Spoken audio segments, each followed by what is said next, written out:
So welcome to the show, Amalia. It's so nice to have you here today, and I'm really excited to talk about obviously your journey and the journey of your business as well, because you run a really awesome business, a family business place.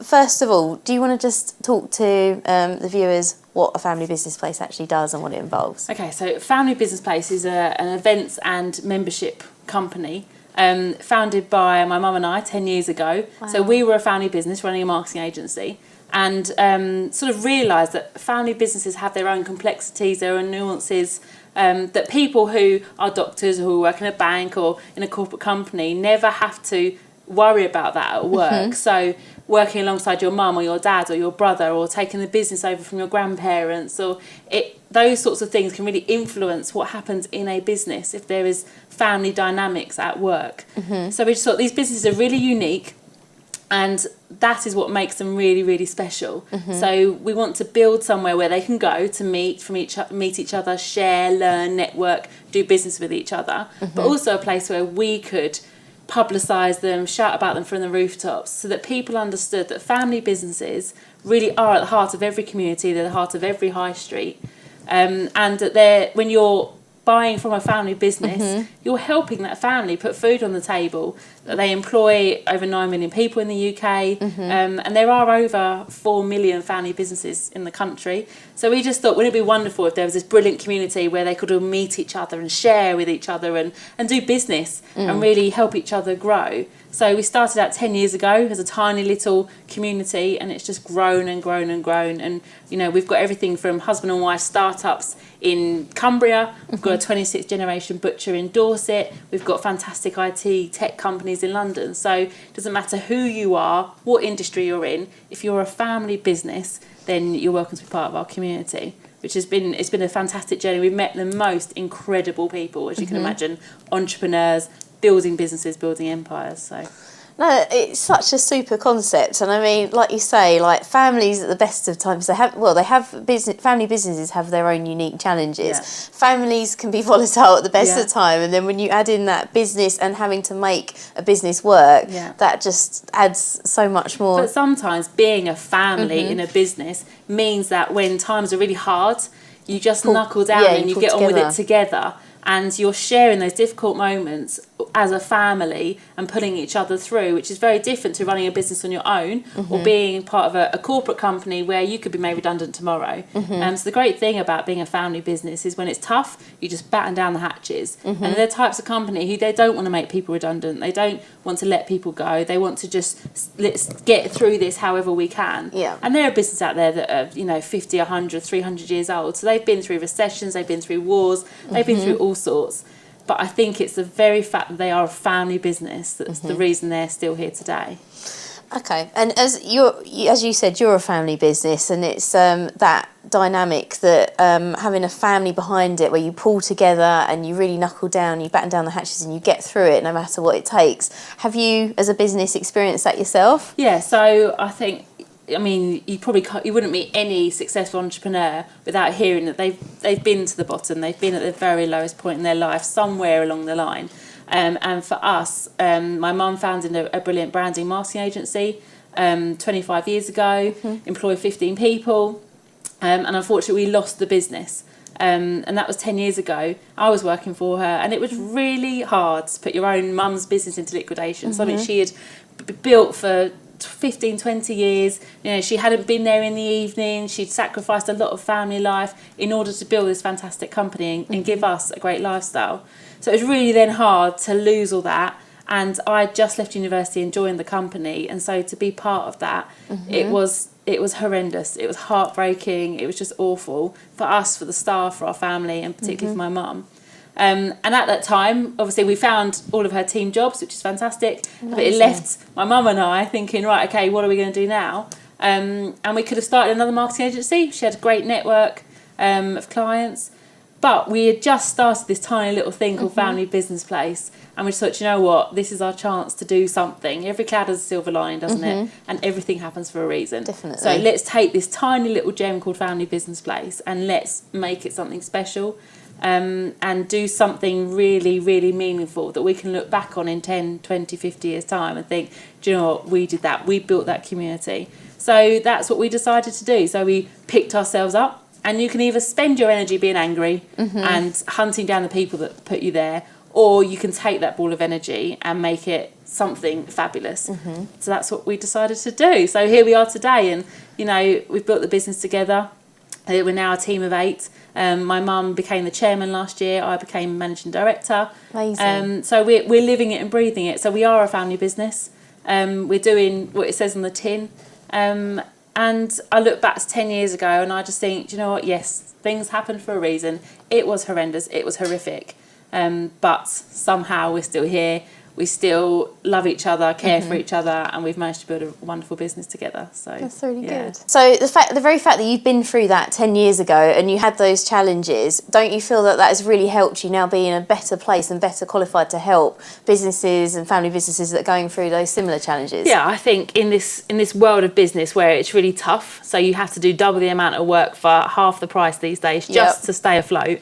I think it's really important that people believe in you and that you are authentic and genuine. So the fact that we are a family business, we are living it, breathing it. We've been through the succession process. We employ non-family members. I think that's what people like about it. So, we can understand what they say, we can empathise with what they're going through, and it's sort of become a bit of a support network. When times are tough, there are other people like you out there that have been through a similar thing, and when things are going well, it's great to be able to celebrate with other people that really appreciate it. So I think in this world of business where you are doing business with people, it's so important that you're authentic and that people can really see that in you. Yeah, definitely. And like you say, being authentic, and I think people just sometimes want someone to say to them, yeah, I get it, I do really understand what you're going through, and that really helps them a lot, as well as the fact that you've got a wealth of knowledge. And in a family business, and we've talked about work-life balance, in a family business, I don't think there's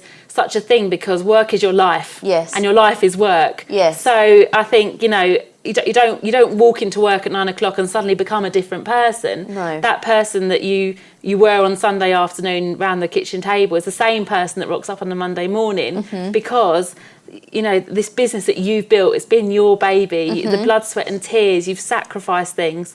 So I don't think there is any distinction in a family business. Of course, you have to be disciplined about when you get home. Maybe we don't talk about it because my kids don't want to hear about all that all day. Yeah. But I think when you're in a family business, or when you run any business, if you're an entrepreneur, there's no such thing as work-life balance, because work is your life. And you don't even call it work. You don't think about it as work. Yeah. It's providing a livelihood for you and your fluid, family, isn't it? and for the future. Yeah. So you're the same person, and because there is obviously this massive thing around having a work-life balance, and people say you should have it, and then if you don't have it, you feel like you're failing, and then people say that you will never have it because they'll always be in sort of flux and they'll change. But no, I completely agree with what you're saying. You should be fluid, and you should be the same person. And I met a really fantastic guy last week, and he talked about, rather than work-life balance, about managing your energy. And that's I think that's a great concept. So if it's Monday morning and you just feel rubbish and you just don't feel like you've got great energy, it's okay to take the dog for a walk. It's all right. You don't have to be at your desk. And it's this thing about being present all the time, people making sure you're working because you're at your desk. But actually, if you can manage your energy, and if you decide, you know what, Saturday mornings are great for me, I'll go for a run and then I can get loads of work done, I'm really productive. Well, who cares? It doesn't matter if you're at your desk Monday to Friday. So this thing about flexible working and work-life balance, actually I loved what he said about managing your energy and just being the most effective person when you are full of energy and when you've got it, and actually recognising in yourself. And then for us as leaders of businesses, recognising in our team when perhaps the energy levels are low, and we need to say, go and have a half a day, go and pick your daughter up from school, go and, because they will do what needs to be done when they're back to full 100%. Energy. So I really like that concept. It's really good, and it's so true. Like, if you look after people and you if you take into account how they feel as people, and you accept that not everyone's the same, that really works well, obviously within a certain remit as a business, but it really helps if you can accommodate that, because people buy into you and then they will go above and beyond for you, which is great. So in our business, we're all female, just coincidentally, and most of us are mums with young children. So we all work 4 days a week or part-time. And some people work Monday to Thursday, some people work Tuesday to Friday, some people work half days, and it doesn't matter. If the job gets done and the business is thriving, it's fantastic. And if it means you get to go to your daughter's piano recital, how wonderful is that? Yes. You know, I just think in this world, you cannot expect people to slog their guts out for you 9 to 5, and then that's the end of it. What you want is them to go home feeling like they've made an impact, that they've been given responsibility, that they won't miss out on things that are important to them. And that's how you will keep great people. Yes. And it's hard to find great people. So you need to, and I don't think saying, oh, we offer flexible work is good enough now. No. You need to say, I understand you as a human being, this is what makes you tick, this is what you need. We can accommodate that. What I need in return is 110%. And for you to be with us as the business grows and thrives. So, yeah. That's brilliant. So from university, you went into the marketing brand with your mum. Was that always the plan that you would, or would you? No, so I joined my mum's marketing agency out of uni while I was waiting to get a real job, which I thought was just going to come along and land in my lap, like I think most people leaving uni do. And I started off as her personal assistant, which is a great way to get to know business because you deal with the whole business. And then Family Business Place came along, and I loved it, so I stayed with the business. And then 10 years later, I'm still waiting for a real job, and I found myself running this business, and I just think not a lot of people get that opportunity in life. No. You know, not a lot of people. And I've grown up in a world where my mum's a fantastic entrepreneur. She's a brilliant, strong woman. And then my dad stayed at home and raised the family, and that allowed us to do that. And not a lot of people get that opportunity. No. So for me, I've always been led to believe that anything is possible. It doesn't matter who you are, where you're from. You can do anything. But I think a lot of people don't get that opportunity. So, so here I am 10 years later. Oh, amazing. Yeah, really cool. And throughout the 10 years, what challenges have you sort of had to face and overcome, like as a person and in business as well? So I think when we lost my mum's business, that was really, really tough. That probably put a strain on the whole family. And, you know, I see my friends joining big city firms, earning goodness knows how much money. And there I was thinking, what on earth am I going to do with the rest of my life? So that was really hard personally. And then I think finding my identity. So when you follow in the footsteps of a brilliant entrepreneur as a parent, it's quite hard to find your identity. And she's a very outgoing, vivacious person, so everyone knows who she is. So I think building my own reputation and my own peer group behind the scenes, that's been quite hard.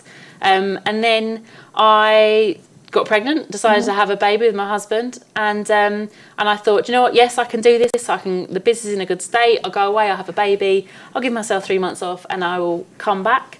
3 months came and went, and I just one day said to my husband, I'm not okay, and I don't know what it is, but I feel really low. I just feel like I can't face the world. I feel like this big dark cloud is hanging over me.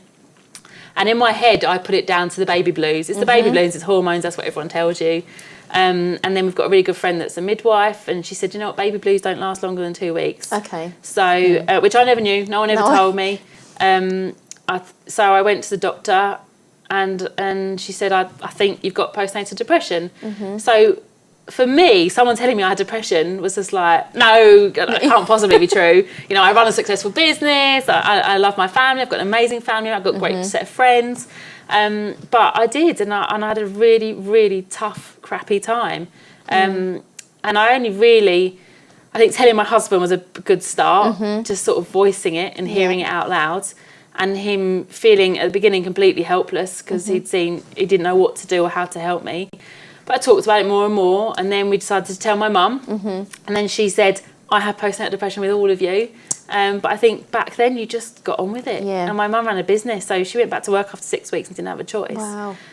But I did have a choice. So I sat down with my mum and I said, look, this is how I'm feeling. And I did go back to work. I'm trying to balance going back to work and trying to be a mum, and I didn't think I was succeeding at either of them. And she just said, you know what, it's fine, the business will cope without you. You're my daughter, here's my grandson, I want whatever's best for you. Take a year off. Most normal people take a year's maternity leave. It's very true. Take a year off. And I think that alleviated that pressure then, where I just felt like, okay, it's okay now, I can do this. My team were amazing, all just stepped up to the plate. The business did brilliantly without me. And and I managed then to enjoy being a mum. Yes. So now, now I look back at photos when my son was tiny, and I don't even remember him because I was in just such a horrible place. And the moments I should have been enjoying him, I had this big black cloud, and I was just sobbing my heart out all the time. And it was really hard. And I think probably for a lot of women, it's the lack of control. You go from being able to control everything. If I wanted something done, it would get done. If I wanted to make a decision, it would be made there and then. And all of a sudden, you have this baby who doesn't play by the rules, who wants to feed at 3 o'clock in the morning, who doesn't want to sleep for 8 hours, So I think that lack of control really impacted me. And it led to, quite severe postnatal depression. So starting talking about it was probably the best medicine I could possibly have had. I did go to the doctor, and they did say there are things we can do to help you. There are drugs you can take. I don't particularly like taking any kind of medication, so I decided not to. And at that time, I sort of rekindled with an old school friend who had a baby at the same time. And she introduced me to another friend, and the three of us just managed to get through motherhood together and share all our concerns together. And it didn't care if I rocked up and I hadn't had a shower that day, or I'd been wearing the same pair of leggings for 2 weeks. It didn't matter because we were all going through it together. And I think it was okay to be open and honest. And I'm really happy to talk about it now, because I don't think enough people talk about it. And it affects a lot of women, and it's perfectly normal. It's cruel, but it's normal. And if someone out there had said to me, yeah, I had really bad postnatal depression, I would have felt like, oh, okay, it's okay. Other people do it too. But I felt really alone, and it was really, really hard. So I had these couple of friends, and they were phenomenal, and they're beautiful children. And I had an amazing family, and I've got a fantastic husband who's just a rock. And sometimes looks at me and says, what do you want me to do? And I was like, I don't know what I want you to do. Just give me a hug. So that was really, that's probably the hardest thing I've ever been through. It was really, and you're expected to be enjoying your baby, which of course I was. I loved him to pieces. But like I say, I wasn't in the moment because this thing was hanging over me.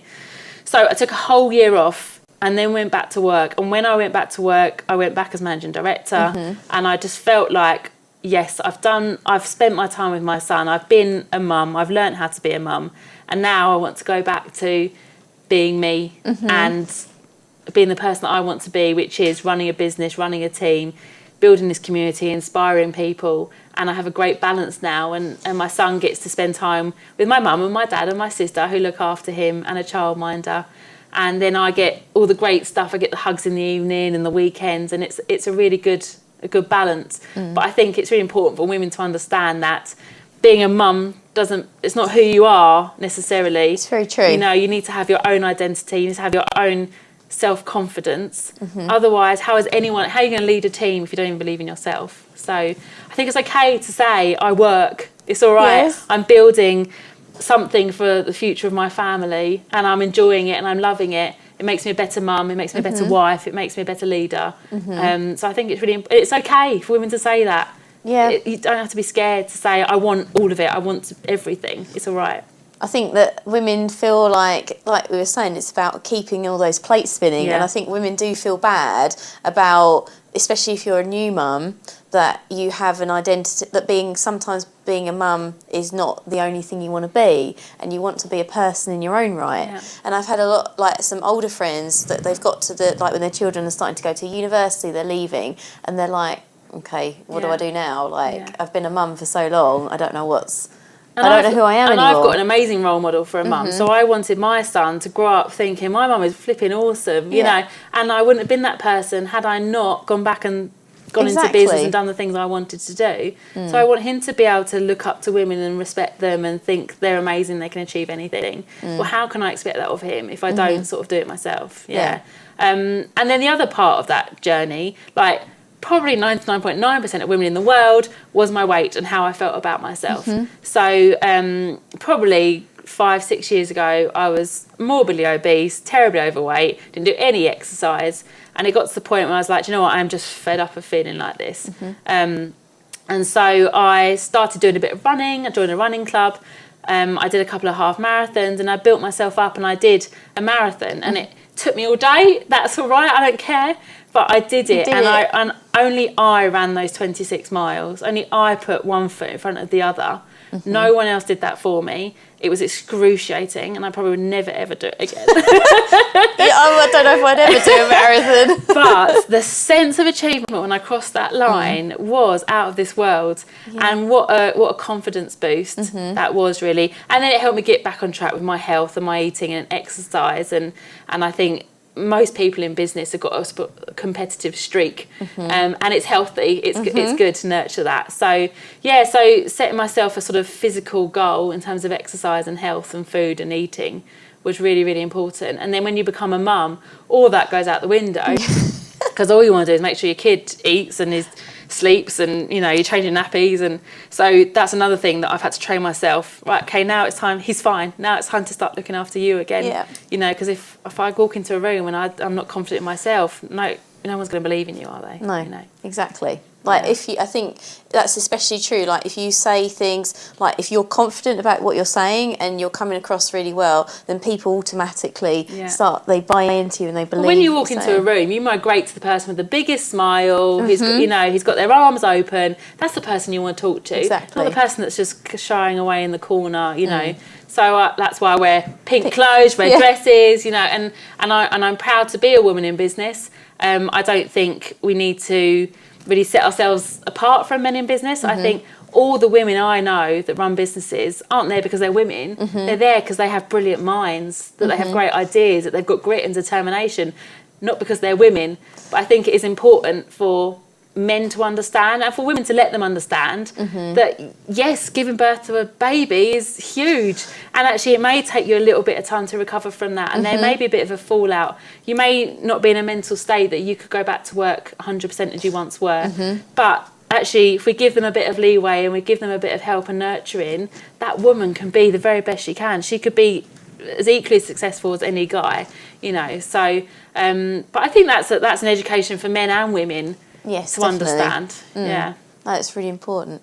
And from what you've said, like listening to you talk now, from what I've picked up on is not only obviously you've got like the determination and like the vision overall where you want to achieve, but you're very good at accepting personal responsibility, and that it's down to you, like you said about running the marathon. It was down to you to do that. And obviously as well, getting recovering from the postnatal depression, accepting that responsibility was yours. Yes, you asked for help, but you seem like a person that's very good at accepting the responsibility, and it lies with you to change things. And I think some people do shy away from that. I think a lot of people don't like to look in the mirror. No. So you can say, oh, I'm overweight, but it's not my fault. Okay, or I'm really not healthy, but it's not my fault. Or I'm not getting the promotion I want, but it's not my fault. There is always something you can do to change things. So I think it's really important to look in the mirror and be honest with yourself. And I am really open with my whole team that I am not perfect. I don't know everything. And every single person in our office is better than I am. But that is a success to a successful business, I think. Exactly. Yeah. You need so they are all phenomenal in their own right. And I think it's, any good leader will recognise and be okay with the fact that they're not perfect and that they have flaws, and to meet and take on people that are brilliant at those things, because you cannot be all things to all men all the time. You can't. You just can't be. But I've got a great team around me. I've got a fantastic family, and also I think women, they take on so much responsibility themselves. Oh, just let me do that. I'll just do it because I'll do it properly. I'll do it better. And I have to understand that I have to offload some of that to my husband, and the way he does things may not be the way I would do things, but it doesn't make it wrong. No, exactly. It's just a different way of doing it. You know. So I think women are just really hard on themselves. And it's okay to say, do you know what, I'm really not very good at that. Or I really hate doing that, can someone else do it? Because someone else will love it. And I think if you can do that, you will just get further faster. But if you can recognise that in yourself, definitely.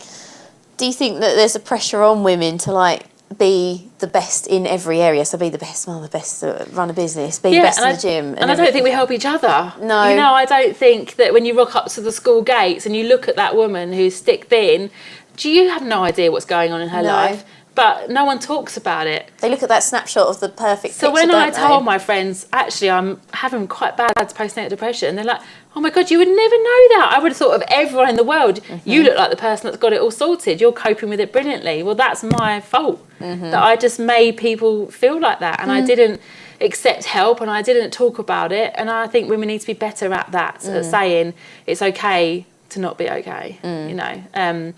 Yeah, definitely. It's that fear of being sort of judged, isn't it, really? Absolutely, absolutely. But nobody is perfect. How can we expect anyone to be perfect? It's very true. But yeah, I think sometimes you can get sucked into that, certainly that, what's the word I'm looking for, that like fake image of that women have to be all things all of the time. Definitely. And they don't give guys enough credit. No. You know, most of us got fantastic partners and they just don't let them do enough. And they want to do it. They want to do it. And like I said, it's just because it's not the way we would do it doesn't make it wrong. Exactly. But it could alleviate a lot of pressure off women if they just let go of some things, you know, and ask for help. Ask your mum to take the kids to school, or ask your dad to go and pick up the shopping. It's okay. You don't have to be Superwoman to be a Superwoman, you know. I love that. You don't... Yeah, I just made that off my foot. I love that. That's so good. And also, we, as a business, we do quite a lot of charity work, and a lot of it has been in East Africa. So we've dug borehole wells in Uganda, and just starting to work with a charity called Mothers to Mothers, and that is about mothers becoming mentors to other mothers. That's and super. Helping them through that. And I think we should do more of that here. You know, it doesn't have to be in an official role, but if you could just mentor someone that you can see is going through a bit of a difficult patch, or is having a really hard time, or just offer to make a cup of tea and have a chat, I think that would be really helpful and really important. And the more work we do with people who have just got the most horrific things going on in their lives. I mean, there's us worrying about whether our hair's straight or curly in the rain. These women that we work with in Uganda have to walk 5 kilometres to get some water. The girls can't go to school when they're on their periods because there's nowhere for them to go and get cleaned up or changed. And that sort of puts your life into perspective. It so does. So I sort of see our role in what we're doing now in building a business, and as a mum, I think my role is also then to give back and to help anyone that I can in any which way who has not perhaps got all the luxuries that I've got, and you know is far worse off than we are. And I think sometimes you just need to get a perspective on your life as well. You know, don't sweat the small stuff and enjoy what's happening and make the most of what's happening now.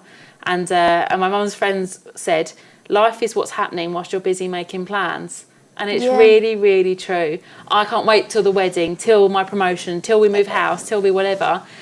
Whilst you're waiting for that, life is just happening. Exactly. And it's passing you by. And then you just like, it's either you're planning for something or you're like, sometimes you'll be like, oh, I'm going to do it tomorrow. Yeah. I'm going to do it tomorrow. Yeah. And there will come a day when there are no more tomorrows. Yeah. And your life has passed you by. And you have to enjoy what's happening now. So even if it's a really tough time, even if the business is having a really tough time, or if you're having a horrible time at home, or find joy in something every day and just try and embrace that and be happy about it and be in the moment. And I found that much more since I've had my little boy. It's this thing about being in the moment. So I never let him see me on my phone. I don't do any work in the evenings because I think you have to be in the moment, because before I know it, he's going to be at school, he's going to be at university, he's going to be picking my care home, you know. And I think if you're not in the moment now, you're going to miss that. And also, if you're seeing it all through a mobile phone, if you're seeing it all through a camera, you know, it's happened in a photo, but you haven't actually been there in the moment. No, and you can look back and see it, but it's not the same. No. And I think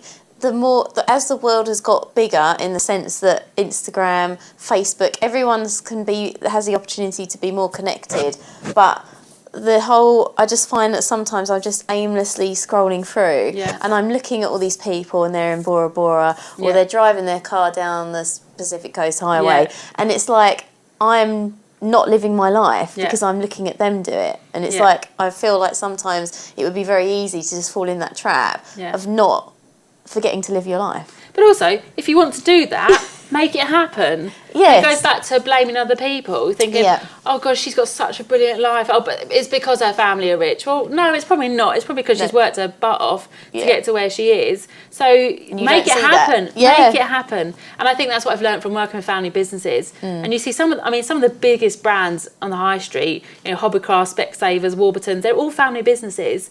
It hasn't landed on their lap. No. Someone along the line has put their house on the line, has sacrificed family time, has sacrificed holidays to build that business, which is now a very successful national brand. And I think that's what I've learned from working with family businesses. The people behind them, they're not, you know, stuck up and silver spoon. They have worked day and night for that. And for them, it's not even about them now. It's about the people they employ, the mortgages they pay, the food they put on the table, and the legacy that they're building and leaving for future generations. So I think really the lesson I've learned is, do you know what, it's no one else's fault, it's no one else's problem, and it's no one else's responsibility except yours. If you want to make it happen, make it happen. Some of the most phenomenal people I've met have come from literally nothing. And they could have stood there and said, oh, do you know what, I come from a really terrible background, or I haven't got a supportive family, or I haven't got a rich set of parents. But they didn't do that. They stood up and said, I haven't got any of those things, so I'm going to make a success of it. I'm going to be the change here. And they are the most brilliant people, and we need more of those in the world. Absolutely. No, I completely agree. Amalia, it's been so fantastic to talk to you today. If people want to find out more about you and what you do, where can they find you? So our website is familybusinessplace.com. We're on Twitter, all that sort of shebang. And then the work that my mum does with family businesses is anitabrightlyhodges.com. And we're in Kent, and our doors are always open to any family business if they're struggling, if they just want to share, just want to have a chat. So that's where we are. Perfect. And I'll put the links and the social media stuff in the comments. Brilliant. Thank you. Thank you so much. Thank you.